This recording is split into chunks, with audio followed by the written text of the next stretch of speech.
Hello, in front of me I've got GPS navigation XGODY 718 Bluetooth.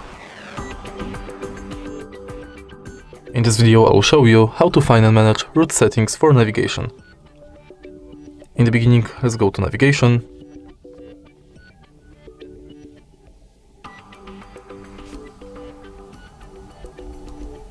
Enter settings. Go down and go to route settings. Now you can change vehicle,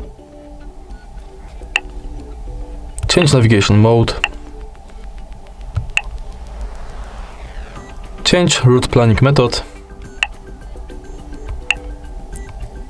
and enable or disable motorways, period charge, per use toll, ferries, unpavement roads, and calculate green alternative. And that's it. If you find this video helpful, please leave like, comment and subscribe.